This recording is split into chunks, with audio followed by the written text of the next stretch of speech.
آج اپریل کی 2 تاریخ ہے۔ یا اللہ تیرا شکر کہ تو نے آج کا دن دکھایا، اور مولا کریم ہمیں آج سارا دن چھوٹے بڑے گناہوں سے محفوظ فرمانا۔ آج بچوں کی کتابوں کا عالمی دن ہے، تو اس لیے تمام بچوں کے کتابیں لکھنے والوں کو اور بچوں کی کتابیں چھاپنے والوں کو مبارک ہو۔ یہ دن دراصل بچوں کے ایک مصنف ہینز کرسٹین اینڈرسن کے یوم پیدائش کی وجہ سے مختص کیا گیا ہے۔ ہین اینڈرسن جو تھا وہ 2 اپریل 1805 کو پیدا ہوا۔ بچوں کے لیے جو اس نے کتابیں لکھی ہیں وہ مافوق الفطرت کرداروں پر مبنی تھیں، جس میں خاص طور پر snow queen, the little mermaid, Thumbelina, little match girl اور اگلی ڈکلنگ جو ہیں وہ بہت مشہور ہوئیں۔ اینڈرسن کی شاعری اور کہانیاں دنیا کی 150 سے زائد زبانوں میں ترجمہ ہو چکی ہیں۔ ڈینش زبان میں اس نے لکھنا شروع کیا۔ یہ جو تینوں نام ہیں، نام تو اس کا ایک ہی ہے، لیکن ڈینش میں یا ڈنمارک میں یہ تینوں نام عام طور پہ لکھے جاتے ہیں۔ جیسے برطانیہ میں آپ کو جان بہت ملے گا، تو ڈنمارک میں آپ کو ہینز یا کرسٹین یا اینڈرسن اس طرح کے نام جو ہیں وہ بہت ملتے ہیں۔ 1935 میں ڈنمارک کے پوسٹ ٹکٹ جو تھا، ڈاکخانے کا ٹکٹ، اس کے اوپر اینڈرسن کی تصویر چھاپی گئی اور 100 سالہ تقریبات جو تھیں وہ اس کی منائی گئیں۔ یہ دن جو ہے وہ دراصل international board on books for young people IBBY جو ہے ایک ادارہ ہے، اس کے تحت جو ہے منایا جاتا ہے۔ پاکستان میں بچوں کی کتابیں لکھی جاتی ہیں، چھاپی بھی جاتی ہیں اور پڑھی بھی جاتی ہیں۔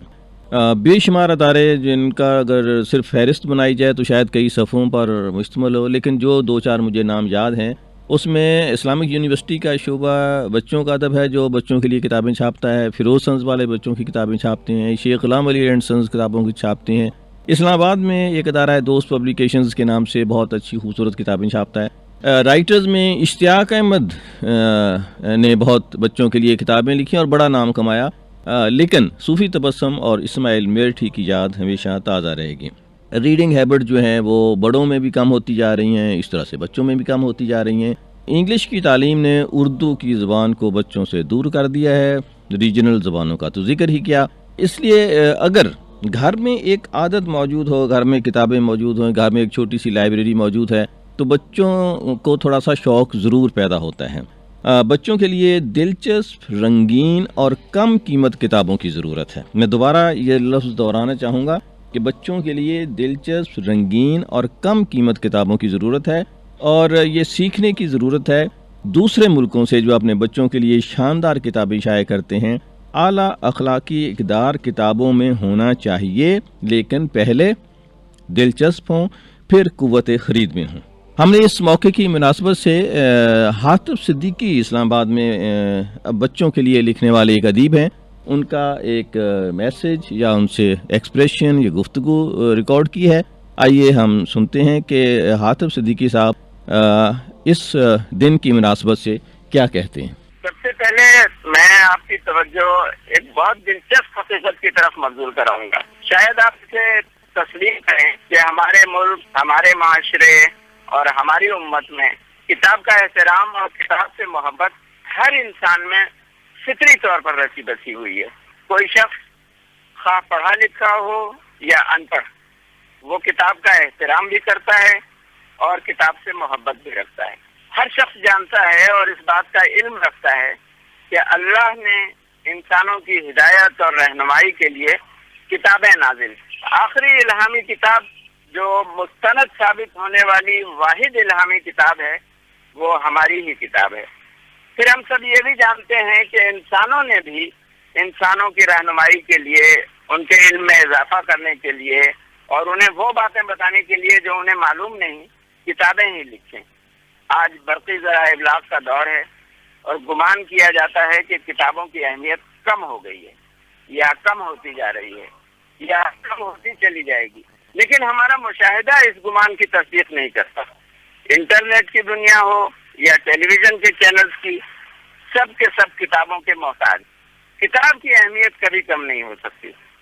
کتابیں لکھی بھی جا رہی ہیں اور پڑھی بھی جا رہی ہیں، مگر ماضی کے مقابلے میں آج کتاب خوانی کی شرح میں ہمارے ہاں جو کمی آ گئی ہے اس کا سبب یہ نہیں کہ کتابوں کی اہمیت کم ہو گئی ہے، اہم اسباب میں معاشی پریشانیاں اور انہی پریشانیوں کے باعث زندگی کی ترجیحات کا تبدیل ہو جانا بھی شامل ہے، مگر ہماری بیشتر پریشانیوں کا حل کتاب خوانی کو رواج دینے میں ہے۔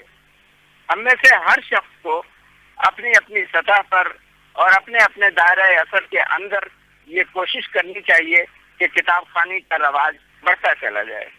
ہمیں اپنی مجموعی قومی آمدنی میں سے بھی ایک قابل لحاظ رقم خواندگی کے فروغ اور تعلیم کی شرح میں اضافے کے لیے مختص کرنی چاہیے، مگر صرف رقم مختص کر دینا کافی نہیں ہوگا۔ اہل علم، ماہرین تعلیم، ادیب اور شعراء حضرات کو ایک فوج کی طرح اس مہم میں شرکت کرنی ہوگی اور خواندگی کے رواج میں اضافہ کرنا ہوگا، اور کتابوں سے محبت اپنے بچوں میں پیدا کرنی ہوگی۔ اگر ہم اپنے بچوں کو کتابوں سے محبت کی تعلیم دیں تو انشاءاللہ ہماری قوم کا کل بہتر ہو جائے گا۔ اس سلسلے میں اشاعتی اداروں کو بھی توجہ دینی چاہیے اور حکومت کو بھی کتاب کی اشاعت پر جو اخراجات ہوتے ہیں ان میں کمی کے لیے کوئی نہ کوئی رعایت فراہم کرنی چاہیے۔ اگر ہم ایک مرتبہ پھر اپنے علمی ورثے سے اپنا رابطہ قائم کر لیں اور اپنی قوم کو علم کے زیور سے ایک بار پھر مسلح کر دیں تو انشاءاللہ ہم اپنی کھوئی ہوئی منزل ایک بار پھر حاصل کر سکیں گے۔ مجھے آپ سے یہی عرض کرنا تھا۔ بہت شکریہ۔